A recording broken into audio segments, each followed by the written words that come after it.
how hard did you push it till I black out? Yes. Numerous times, yes.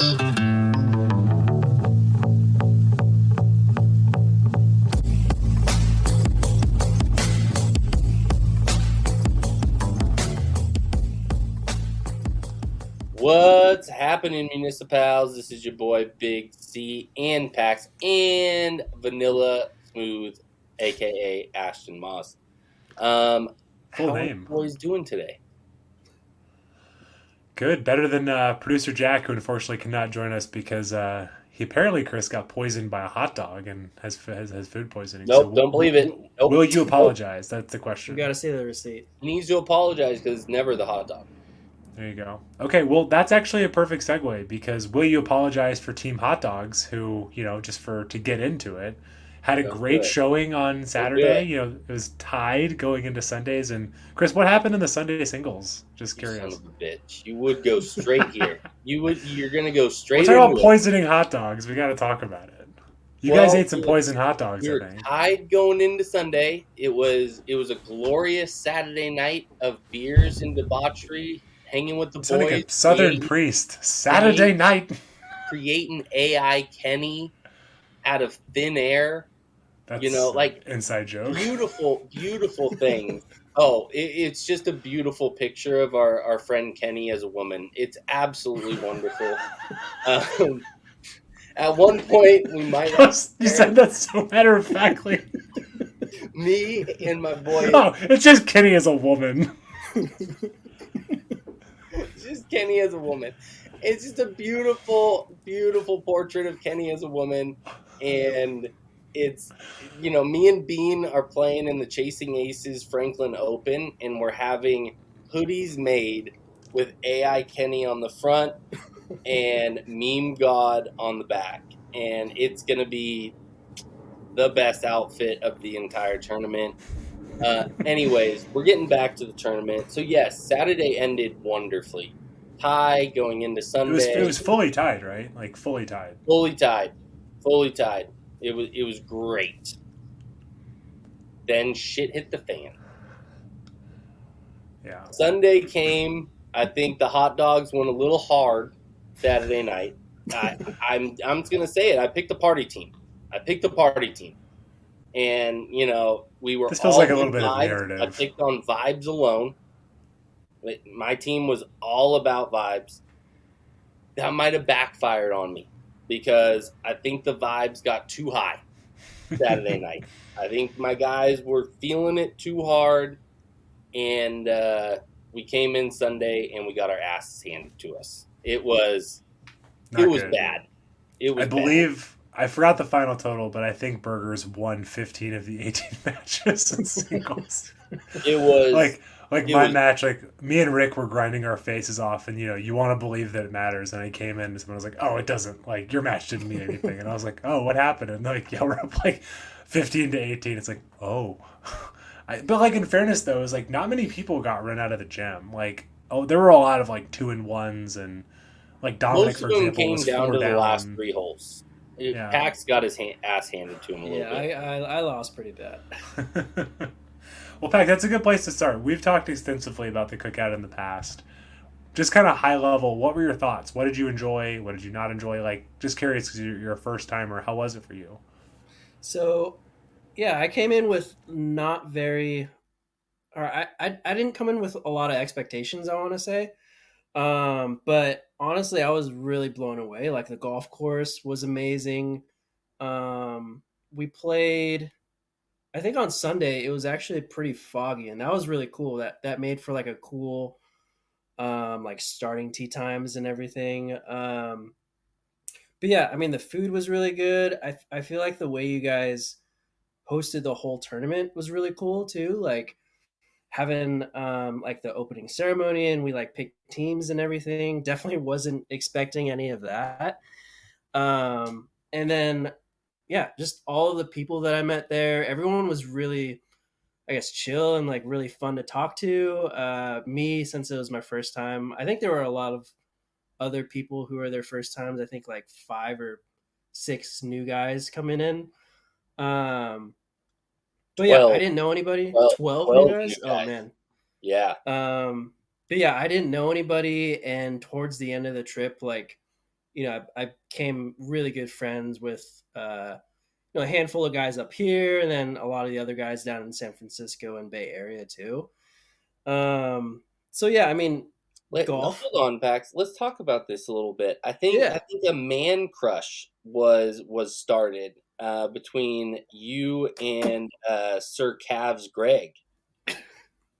I mean, Ashton. I was gonna say, are you thinks his kidding me? Cavs are really nice too. Yeah, I was gonna say, like, that's my block, man. First of all, also Pax, it sounded like you made a kissing sound. Is that as he asked that question? I don't know if you know you made that sound, but that's incriminating. But yeah, that's my block. Well, I think the best part is, who was I playing with on Sunday? It was me. Oh my god, You who was were I playing paired with, or Greg was in me. your group. It was I'm me, pretty sure, Greg, right? JD. No, I actually think it was Jack. Sorry, Jack, if this isn't you. Like, we're on like the first or second hole, and somebody's like, "Oh yeah, Greg, Ashton really loves your legs," and I just like turned like literally like I That was turned me. like the. Oh yeah, fuck, it was you. And all of a sudden, Greg's like, "Oh, mate," and like, oh, like I don't know, like Greg said something like really nice, and I'm just like mortified. Like I'm just like, Jesus Christ, like I don't know. But then we started the great thing for all you people, I'm sure you know, like the Burning Cart Society. We started talking about the Burning Calves Society, and yeah. So yeah, but I'm kind of offended that you'd give that title to Pax, who went. Because I don't know. He Allegedly, I was known for Greg a lot Greg's on the flight calves. home, so I 2 hours of me just talking about Greg's Cavs. Oh my god, Greg's gonna I listen to wish. this and he'd never come back. He's gonna be like, yeah, these Oh, fucking these I'm fucking gonna see him weirdos. tomorrow. He's dropping me Oh, off a pair of Jordan golf shoes that he picked up for me at Nike, and so I'm gonna have to make sure that I make sure that he listens to this episode. Okay, yeah, Scummy Chris, tell us more about how you're getting deals on things. That's great. Thanks for the thanks for the update there. Yeah, Chris, how about you? Like, obviously, I think this year. So I guess to give people some context, hopefully, if you're listening to this, you know. But as the quick reminder, day one is a practice round that's just for fun. Then we do the draft Friday night. Best ball, no handicaps on Saturday morning. Alt shot, no handicaps in the afternoon. And then Sunday is singles with handicaps.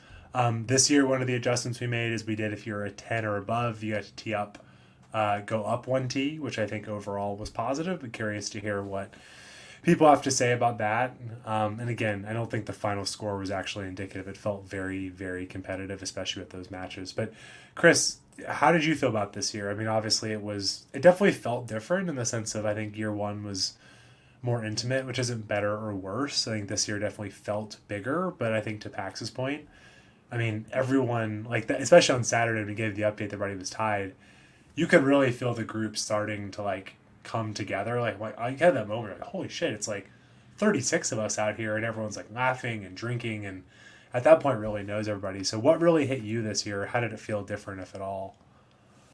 I think this year for me, it made it a little tougher to create the teams. I think we did a great job, as well as we could have, because it was even through the first day. So, that's all we can ask for. But not knowing everybody's game as intimately as I did last year made it a little bit tougher to do some of the pairings, and some of them were kind of a big guess to know if like it was going to match up, because last year with 24 of kind of our closest and tightest friends outside of a couple last minute ads that were close friends of ours, so it was easy to kind of get a sense of what their game was and kind of easy to match them up, and especially only two guys, where this year we had about 12, 14 actually, guys that I knew probably a solid 6 of them that were new coming into it and knew their games, but there was probably another 8 of them that we were going strictly off a handicap.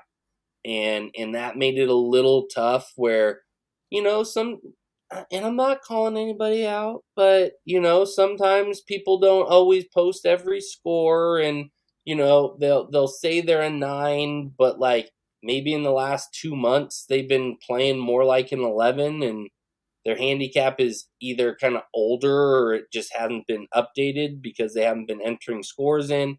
So, you take it as it is and you try to work with it. But, if you pair a 9 up with a 7 and that 9's playing like an 11, gonna be a tough day. Or if that like 7's playing an 8 and that 7's playing like a 9 or a 10, coming into the tournament, it can be a little rough.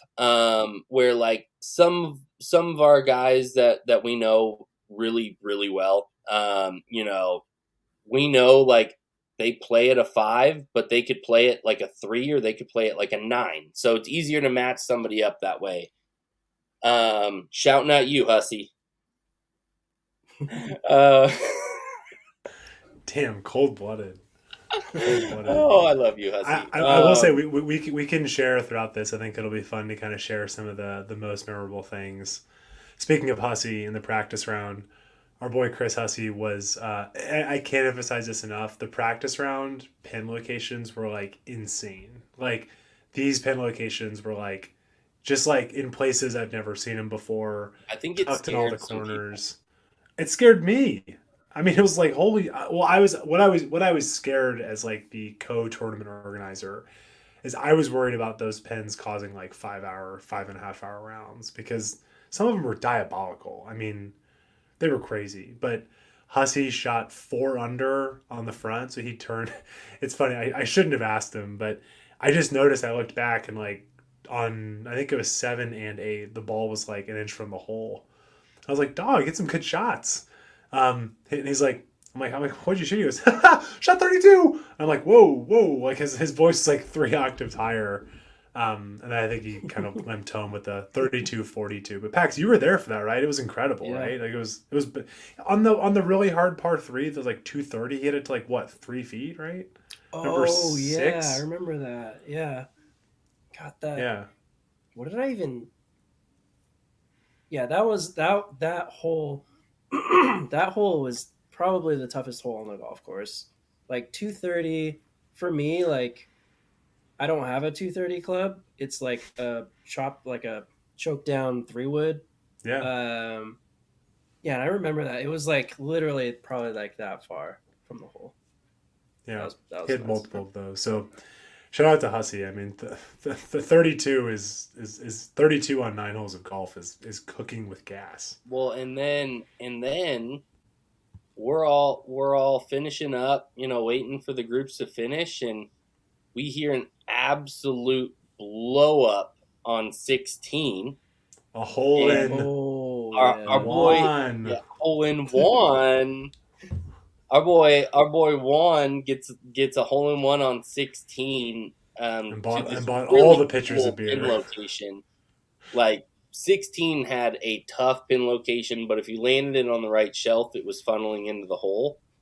And didn't get to see Juan's shot, but I mean, it was pretty awesome. And then Juan did the right thing and came in, and during the banquet and the draft, he decided, he just went and started ordering pitcher after pitcher of beer to kind of, do what you do when you get a hole in one. So, that was classy on Juan's side, and it was awesome that Juan's first hole in one happened during our tournament. So super, super cool.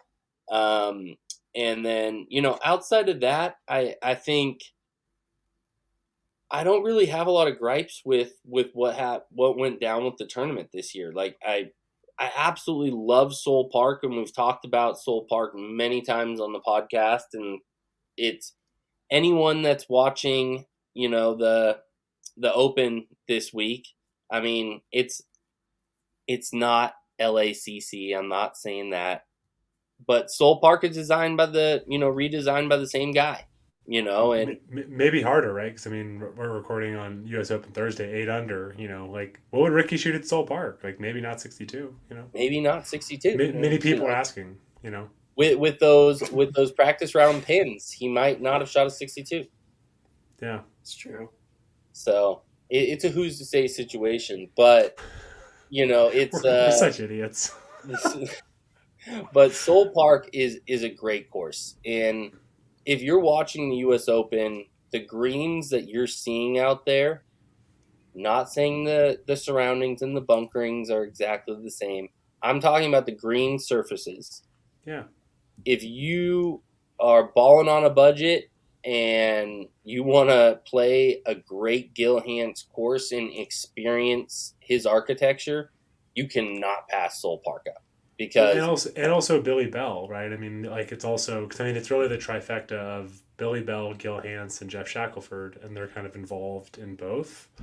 So I mean, yeah, and I think what is the afternoon rate? Like at 1:00, it's like $27 or something. You're not gonna on a weekday, 45 on the weekends. Like it's an incredible deal to play Soule Park. I mean, and very walkable golf course. You can take a cart, but there's only a few, elevation changes out there that'll kind of get you if you don't walk a lot. But if you're a normal walker, it's nothing that you're going to have any issues with.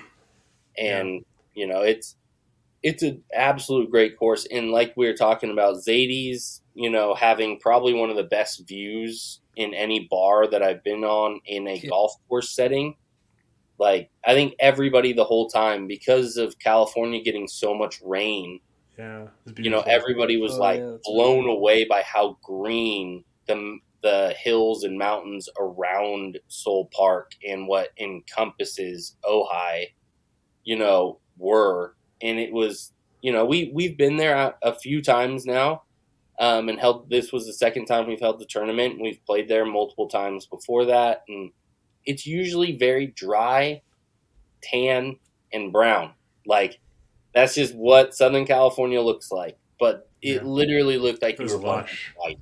It was lush. Like, it felt like white. Doc posted a picture, and he was like, is this Kauai? Which I got to say, though, was amazing from a view standpoint, less actually ideal from a playability standpoint, because the fun part about going back is everybody made a note.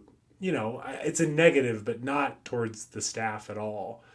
But like, there's certain of those holes, like LACC, Chris, where it's designed to like run up and it's designed to be kind of firm. And there's some holes where it's a little bit more, you're like, God, I would have thought that ball would have rolled out, or I thought that ball would have done something. So I think next year is going to be the chef's kiss, because it's going to be like, it's going to have a year to like dry up a little bit. It's lush, but it's going to have a year to dry up a little bit. And hopefully it'll be a little firmer and a little faster. But yeah, I think I've now played Soule Park 9 times, and it's just an amazing golf course and such a good venue. And again, the whole reason we decided to make it an anchor site was I cannot think of a better public golf course when it comes to condition and value. And then the thing that really stood out to me this year, we knew this last year, but that place is really an anchor in that community. Like, we've talked about this in the past, like the golf course, yes, but there are so many people in the bar and restaurant who that is their local watering hole. That is where they eat. I'm not trying to be a dick, but like there was multiple times when, like, let's just say that some of the clientele had clearly not just come off the golf course, right? Like, clearly they had not just come off the golf course. And I don't mean that to be like how they were dressed, to be pejorative. I'm just saying, like, there was like a gentleman who was like, it's kind of like I mentioned at Northwood, the 9-hole track up near Russian River. I saw a guy like eating like a big old breakfast scramble in like a white t-shirt. He was probably 70 years old. That guy couldn't walk. That guy couldn't play golf. He was just there to have some breakfast. But that's great, right? It's a staple of the community. And I think like we need more places like that, because too often it's like, people don't feel like they can go to a golf course at all. This isn't about this, but Jack and I played Calipe last weekend, Calipe Preserve. There's a hiking trail, right? People are at Calipe to hike, not even to play golf. And I think the more that we can intersect the community with the golf course, the better off we are. And it also, people who are not as informed, it removes the, why is this here? It's like, well, it's serving a purpose for us, but it also has other purposes as well. And Soule Park is such a good example of that. Well, and the one thing too, the golf community of Soule Park is something that most cities should strive for. Like me and Pax were packing up the car, on our way back to the airport, leaving Soule Park, and this guy in a golf cart pulls up to us and he goes, "Hey, I've been meaning to ask, what are all you guys doing here? Where are you guys from?" And I tell him we're from Portland. A lot of guys are from the Bay Area. There's guys from Boston, Atlanta, San Diego, like all over the place. And we run a public golf podcast, and I gave him the whole spiel, and he looks at me and goes, "That's great. That is, you know what? I hope you guys come back here every single year. People need to know about this golf course, and it's a gem that people just don't understand how good it is, and it's nice to see younger guys like you guys out here really enjoying the course." And those kind of guys are what makes me want to come back. Coffee boy. People aren't gonna. I don't know if you're the video on this one, but you nailed it. Yeah, totally. And Pax, I'm curious, like, because again, we've said this before. Like, did you get that? Like, do you understand why that place is so special now that you've been there and spent some time? Yeah, I mean, definitely the backdrop is amazing, and I don't know. I do feel that like I loved being in Ojai. Like I loved it. Like the atmosphere, everything. I know we only like kind of drove through it every once in a while to go from the course to like the Airbnb and everything, but I do think that, cuz it's kind of like a smaller town, and they do love the golf course. Like I would love the golf course. One, if even if I didn't play golf, I would love to go to the restaurant just for like the views. I mean, the food was really good too. The staff is really nice. Um, there's always like sports on or like golf or something like that. But yeah, I mean, I definitely understand why you guys love that golf course. I loved playing it, and I think too that there were a lot of like speaking about the weather or like all the rain that Southern California got this year. There were like a lot of, I want to say, holes that were like a little roughed up because of like all the streams and stuff, and that definitely made it a lot more difficult. So I'm really interested to see kind of just like what it plays like next year. Because I know Chris, you were talking about how I think there's going to be some people coming by to like reassess holes, to like reassess the layouts of everything. Because I think it was like 12, I want to say, or that like there was that like cliff that just like drops off. Yeah, so Keith was telling us, unfortunately got like, so anybody that hasn't played Soule Park before that might be listening to this episode, there were some, this year California got so over slammed with rain that Soule Park actually had some erosion happen along the golf course through the creek that runs through the middle, and certain parts of holes that had, got washed away because of the heavy rain. And, by the time we got there, they hadn't had time to assess it and figure out how they were going to redesign some of these holes. So they had a lot of construction, fencing up and things so that idiots out there that were over intoxicating weren't going to fall off fucking cliffs into rivers. But it's like, so there was a lot of those things that if it's your first time at Soule, I don't think it necessarily took away from anything. No, like you still, the course played incredibly well. Honestly, some of it, like, I mean, the orange fencing was a little weird, but in some ways it was more dramatic. Like, that shot on 12 was fucking, they kept putting the pin on the top left. It's like, what are y'all trying to do? Like, it was suddenly like literally a ravine. Like, it was more dramatic than it even was before. I think once they kind of smooth it out, I think it might be better, honestly, because it just I kind of like how everything just fits in there. It's kind of got that Core Crenshaw found design, but this is just Mother Nature being like, we're going to turn it up 2 notches on a couple holes, Yep. and it makes 12 that much hard. 12 is a hard golf hole, but it becomes a lot harder, and you have a fucking ravine over on the left, right? Like, Especially with the pin placement top left, because yeah, if anybody ridiculous. hasn't played Soule, this green flows back to front. So it's a false front. It comes off the front, but there's like a top shelf on the top left corner of the green when you approach it. And how the hole used to play is there was kind of this fall off on the left hand side of the green that kind of just like rolled into some rough that would catch your ball before it rolled down into the river.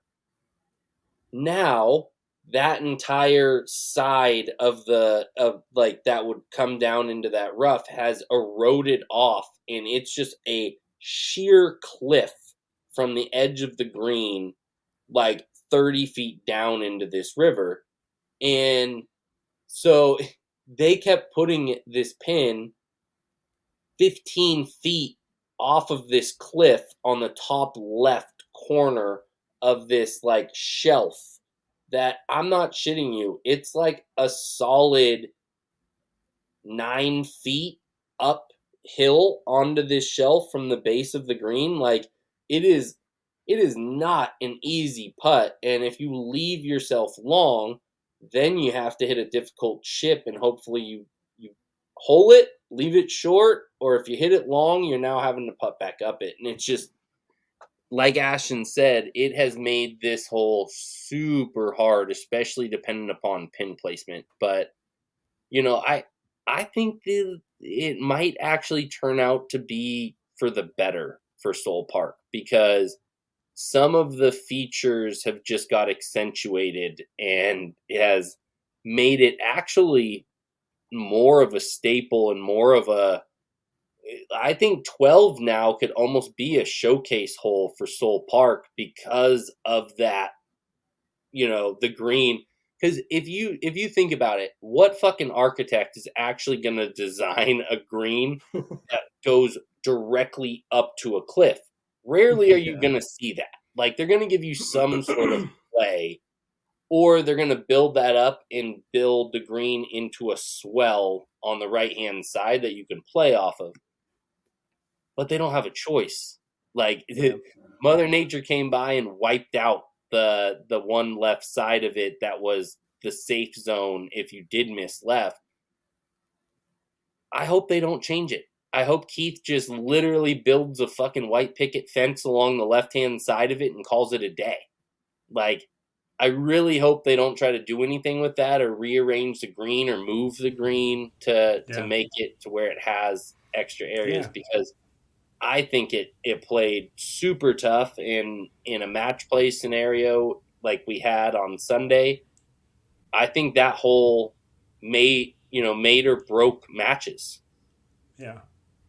Definitely. Totally. I mean, I think it's something we've seen a lot too. Like, I know in the Bay Area, it's been interesting. Like, everything from like public courses like Presidio to some private courses. Not that I've ever played private golf, but there's been certain courses that I've played where, like, the trees falling down has actually like opened up through lines. Like, you can see into holes, and there's like some of the trees falling has been some of the best thing ever for some of these golf courses, because like they probably wouldn't allow tree removal, but if Mother Nature comes and rips up a bunch of trees, there's nothing really that can be done.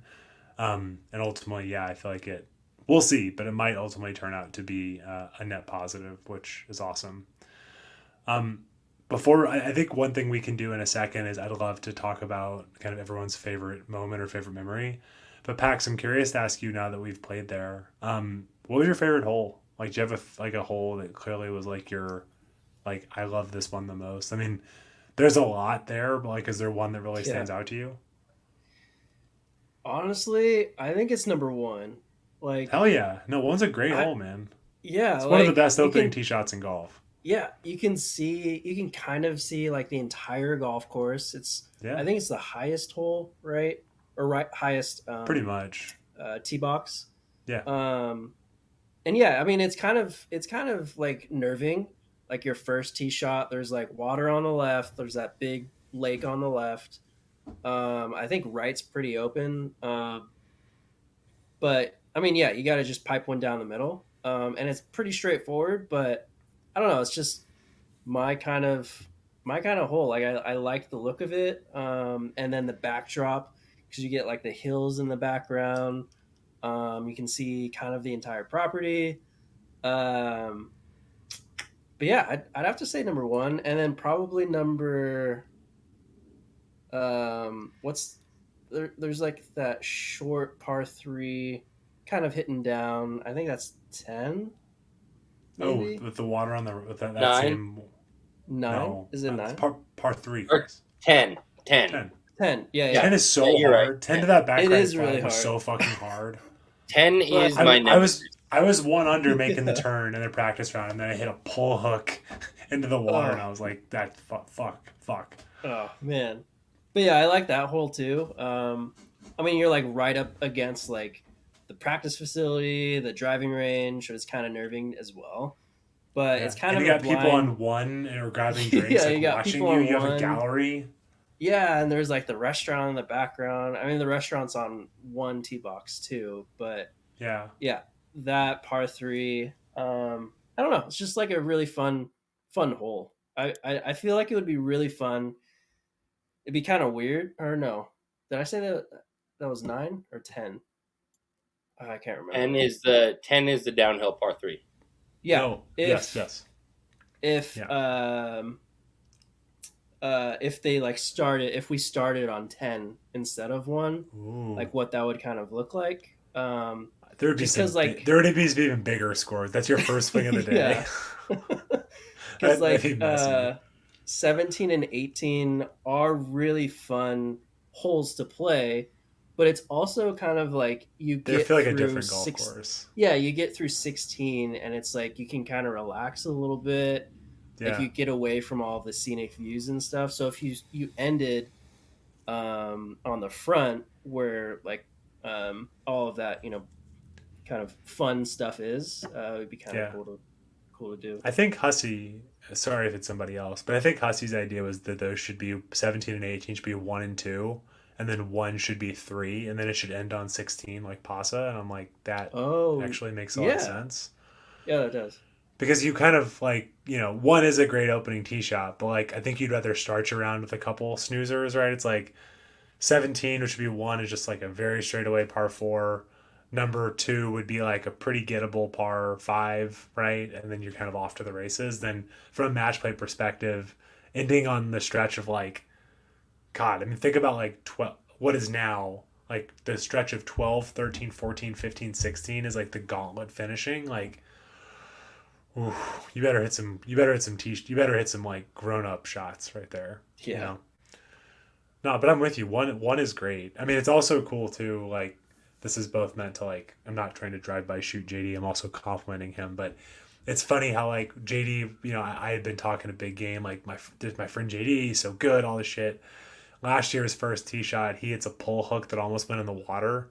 And then this year we get up in our singles match and he almost drives it in the front bunker. I was like, God, how the difference of a year, like, holy shit. Like, JD's like, oh, I didn't quite catch that. And I'm like, cool, like you're literally in like I have 100 yards in and you're literally like all the way down the hill in the bunker. But it's great and it's just so fun, like the natural amphitheater, right? I think that's why places like Riv are so great.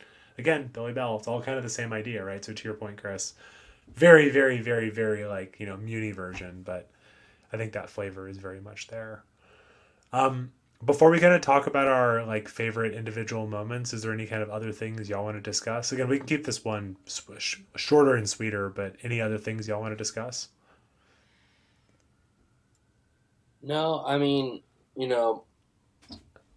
I think it ran just as smooth as it did last year. I'm really excited how it kind of carried over and the amount of people that returned. And well, we're kind of talking about how it ran. I do want to kind of give a shout out to Union Green. during our tournament, Union Green sent us balls for everybody, hats for everybody. It was a great add-on to the other things that we gave out as tea prizes to everybody that attended. And so if you haven't checked out Union Green, use code Municipals20 at Union Green. Grab yourself some of their gear. I'm telling you, me and Ashton aren't going to tie ourselves with a company that we are not going to wear and put on ourselves. And Union Green sent us packages prior to us becoming partners with them, just to kind of let us see what their product line was. And right after we got those products, we called each other and we were like, wow, like the materials, the build, the fit, everything that has to go along with what Union Green represents and the gear that they make represents the municipal public golf lifestyle. And it's clothes that are able to be worn on and off the course at all times. And anybody that's looking for a good, affordable ball, the Union Green pin drop is a wonderful ball. PAX absolutely. PAX is pin drop PAX. Pin drop PAX. Yeah, PAX. What do you like about it so much? Because you're Mr. Pin Drop golf ball.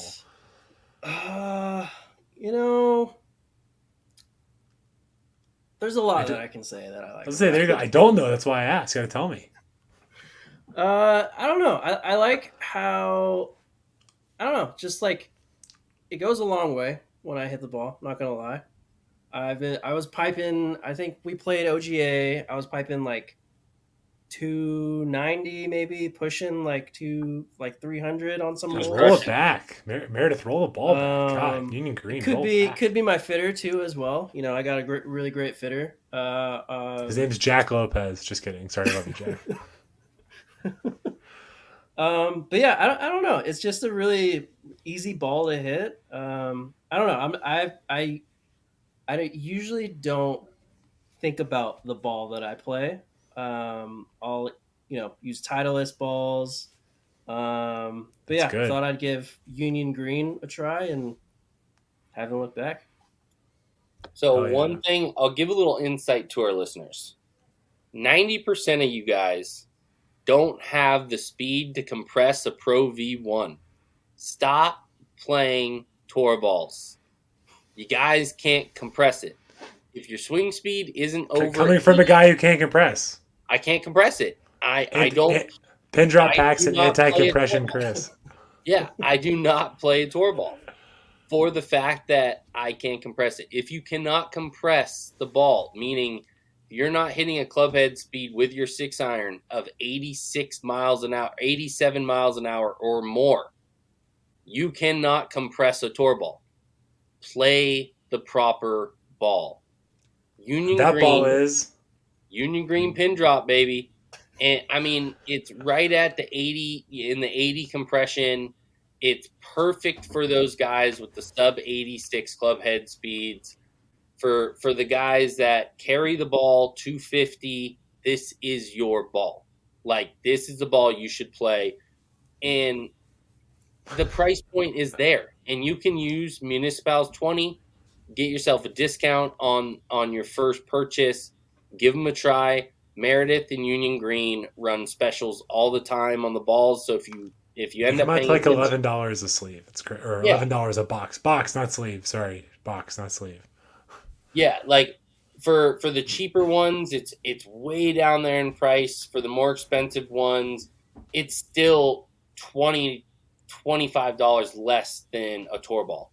It's 100% worth picking it up and at least giving it a try. So use code Municipals20, and I just want to thank Union Green again for donating and giving us all this gear, because people absolutely rocked the hats the entirety of the tournament. They loved the gear that they got. So, and just for context, Chris and I are wearing kind of the OG stuff, so I don't think you can get this anymore. And then PAX is wearing kind of their new stuff. That you can still get the corduroy hats, and you can get the new flag flag had as well. Yeah. And also, this is not in the copy. I just happen to know this. Also, they don't send us copy because we just kind of go off the cuff. That's what we do here. But I know that Shane Bacon's logo company, Ground to Repair, they helped Union Green with the rebrand. So I think like what Pax is wearing, I think was actually done by Shane Bacon's logo company. So just a little nugget there. So yeah, let's get out of here on favorite moments. I'll lead off so you guys have a second to think about. So for me, second year in a row, I did alt shot with Nick. And we won last year. I don't remember what, but we had a great time. In our match, we played Juan and Munda. Obviously, as y'all know, Juan, absolute gamer. Munda, the microwave man. When he's on, the guy's impossible to beat. But Nick and I were just like, I'm sure you've had individual rounds like this, but you know when you play around in golf and you're just like perfectly in your process, right? You're thinking, you're making the right decisions. I think we closed them out on 13, I think. And at the time, Nick and I were 1 over par, playing alt shot. And like, we were honestly kind of bummed the match was over because we wanted to see if we could shoot even par or better. Narrator, we did not because once we kind of lost the match, whatever. But it was just one of those perfect things where we talk things out. We also happened to execute a lot of things. We also got lucky. Like, for example, on number 9, I hit a drive that went up on top of the hill and we had like 80 yards. Nick hit a wedge that he caught a little bit thin. Like, we both yelled, "Oh, fuck," as he hit it. And it literally hits and checks with a ton of spin and goes to this far for birdie. And like, they both looked, Juan and Munda looked at us and they're like, I mean, if y'all are going to like yell, "Oh, fuck," and hit it to like an inch, like, I don't think we're going to beat you today. And they didn't. I think we won 6 and 5. And it was just one of those beautiful days, like, because the alt shot in the afternoon is so great because you've already had a match, you've had some lunch. We had a nice long break this time. You know, Nick and I, like, I don't really drink much when I play, but we had some beers in the cooler and just the weather was great. You know, the sun was up, the music's going, the beers are flowing, and to shoot kind of 1 over and just like really like being locked into the process with one of your best friends was just one of those rounds of golf, truly, like, I don't want to rank it, but one of those rounds of golf I will remember very, very clearly. So, Big C, how about you? So, my memory, it's not a great memory. It's one that's been haunting me ever since the cookout ended. Is this the ghost of producer Jack? It was my match with Jack Lopez. God, I wish he was here to talk about this. You need to do a separate pod. You guys need to fire up the mics, have a couple whiskeys, and just talk about your match. I'm not joking. We need these stories. It would be a great episode, just us talking about our match. Because y'all are doing this, Pax. We're making him do this, right? Yeah. I was up 3 holes on 4 holes. Then I was up 5 holes on 6. And then Jack gets me back to only being up 2 coming into 10. And then just me not capitalizing on Jack's mistakes and then me making mistakes on 17 and 18. We end up tying the match. And this has been absolutely fucking haunting me ever since. And to this day, I can still say Jack has not beaten me. To this day, I can still say Jack has not beaten me. But there's no fucking reason I should have lost that match. And to this day, 17... Hi, my name is Christopher Reinhardt, and I'm going to put on my rose-colored glasses as I state that fact. 17 is going to haunt me forever. Chris, I gotta give you honest feedback. I think that your assessment of 17 is so fucking stupid. Like, I love you. You're too smart. Like, you're standing there screaming, "I happen to find the 1 hole in the driving range net." Maybe don't hit it at the driving range net. Like, that ball is so far out of fucking play. Like, it should have bounced off, but like, maybe don't hit the driving range net, right? Like, come on. It hit the cart path, then went through a hole in the driving range net. Like, it couldn't have been. It's probably cooking going left. Like, that ball is not a good. It was starting that way, but there's and then you pure a hybrid, and that ball. We were on the tee box. That ball was going over the green at like 100 miles an hour. Like that ball was. If it would have hit a car, it would have been a concerning. Like you're like I just pured it. It's like yes, but like you hit it 45 yards too far. But that's when I knew Jack had you, because you came over, and when you get all upset, your hands are on your hips, your face is all red, and you're like, there's a hole in the driving range net, and then I hit the hybrid too good, and it goes off the hill, and we're like, holy shit, like, and then Jack pulls out I'm like, holy shit, but sorry, I just had to be honest feedback where you're like, can you believe there's a hole in the driving range net? It's like, well, maybe hit the, 65-yard fairway, we don't have to even discuss the driving range net, but, I hear you. Yes, it should have bounced everyone off. hits it over on that side on that hole. Almost every single person, because nobody wants to be in the river or the creek on the right-hand side. Anyways, I shouldn't have been in that situation because I shouldn't have given that many holes back. I should have already had that entire round buttoned up before I even got to 17. So you promised you and Jack will have a couple whiskeys and talk about this match. Are you going to be okay, or is this going to be too sensitive for you? No. Okay. I didn't lose, but I didn't win, and that's the thing. I should have won. That's a merch idea. I didn't lose, but I didn't win, and then put Big C on the back eating a hot dog. It's like the Ricky Bobby. I didn't lose, but I did win, with like mustard on your mustache as you like eat a hot dog. And the course was designed by Peter Jacobson. That is my biggest memory of the tournament, and it's hard for me to even remember anything else about the tournament other than that match. And maybe run it back in singles next year, see what happens. Oh, we're gonna run it back many times before Soule Park comes back around. That's for damn sure. Why is Chris always in the Bay Area? It's like, oh, he's just having his weekly match with Jack. Oh God, I love it. It's my checkpoint of where my game's at. And seriously, we need that podcast. But Pax, what about you, man? Then we'll get out of here. Oh man, I'd say I'd say I have two pretty good moments. One of them being golf. So Saturday, paired up with our man Greg, teammate. He's my teammate. Yep. Exactly. When you see this later, you're gonna hear your mouth pop the way it did earlier. Shout out to you, Greg.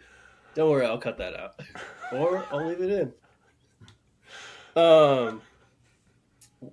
Sorry, what was the 230 par 3? Remember what hole that is? 6. 6, right? But that hole, I pulled up a 3-iron, and I was short by I think 40 or 50 yards, or 40 or 50 feet. Jeez, that would be really long. And I think JD stuck it to maybe 10 feet or something like that. And I can't remember how it all happened. It happened all so fast. I either sunk that putt for birdie or to push the hole. But in all sense, it was the longest putt of the tournament, and I hadn't been playing that great all weekend in general. But that moment was probably my best favorite golf moment of the trip, sinking that putt to either push that hole or win that hole. But at the end, Greg and I beat JD and Dominic, I want to say. But yeah, all those guys, really great to play with. And then my other favorite moment is honestly just meeting everybody at the tournament. Everybody there was, just a great, down to earth group of guys. I really wasn't expecting to create really good friendships with a lot of them. One, I'm a shy guy. It's hard for me to kind of get out of my skin and stuff, but yeah, everyone there was really nice, and just super looking forward to coming back next year. One fun story that I got to tell everybody before we close the pod out. Me and Pax, a week after the Cookout, we met up with Greg and JD at Oh yeah. Langdon Farms out here, and JD goes, "All right, what are we gonna play?" And I was like, "Well, why don't we do you and Greg versus me and Pax? But me and Pax play 2 tee boxes ahead of you, which so at Langdon, this basically gives us a 750 yard, 750 yard advantage. Well, this tells you how good of golfers Greg and JD are. They beat us on the front 9 in the first 6 holes. We were done. We were done on 5. Yeah, they are players. Yeah, and they were there. There was a par 5 that we probably had 250 yards on them. Yeah. Sounds Yeah, about we right. had like 150 yards on him. Big C, and they your beat track us. record of going for all the smoke is not great. Like, it's not great. But Hey, I if will you don't say, challenge yourself, you're never going to be better. I But will also, say if on you the go back, like if you go like 0-9, you're also not going to get any better either. Sure. I figured out my philosophy of putting myself in front of the bone saw hasn't worked out. I for love me that you 2 keep years saying in a the row. bone saw. You mean the buzz saw, but you're thinking No. bone saw because of Saudi Arabia. Hashtag Bone Jay saw. Monahan. Too much Jay Monahan live content going on. Oh man. Oh no. But I keep putting myself in situations of where it's going to be very impossible for me to win. And my thought process is that if I take the bullet and play some of these harder matches, that I'm going to make it easier on the rest of my teams, which first year didn't seem like my philosophy was too far off. We lost by half a point. Second year, we got our ass smacked. So I think next year, I'm going to have to figure out a little bit better of a philosophy. And I might tee myself up a little bit better For success. where I don't face a +3 or the mayor of Soule Park. Yeah. Yeah. Look, I'm not asking, but if you look too closely at your record at the Cookout, people might ask some questions. I don't know what it is, but kind of like the Oakland A's. Like, are you gonna move to Vegas? Like, is that a possibility for you? I'm not 0-6. I'm 0-5-1. There you go. Fuckers. So same thing as like Jack. It's like you didn't win, but you didn't lose. I guess the 1 allows you to say, there you go. It's 0-5-1. I know I feel like I'm being a dick, but I didn't realize it was 0-5-1. 0-5-1, baby. Team Hot Dog. Coming back strong next year. Oh God. Maybe. It's just the best. I mean, it's like to close it out. It's just like it was so fun this year because now we have some anticipation. It's like getting there and like it's that holy shit moment. It's happening. So it's still TBD. We're actually going to send out the kind of Cookout postmortem here. We're not exactly sure size next year. We're not sure bigger, smaller. We're not sure, but if we have open spots, obviously we'll keep kind of everyone posted about those dates. And, we'd certainly love to see some new faces because, Pax can attest. Actually, Chris, I did the math. It was actually 16. We had 20 people come back, 16 new people. So, I mean, we almost had half the field come as new, which is incredibly exciting. And yeah, fortunately, no one was an asshole. No one's going to get booted. No one complained about their hamburger. Again, they wouldn't do that because the food's good at Soule Park. But yeah, excited to lock in those dates soon and hopefully see some new faces. Yes, sir. Well, Okay. It was a pleasure chatting with you guys. Loved reviewing Soule Park, and I will chat with you guys later. Yes, sir. Peace.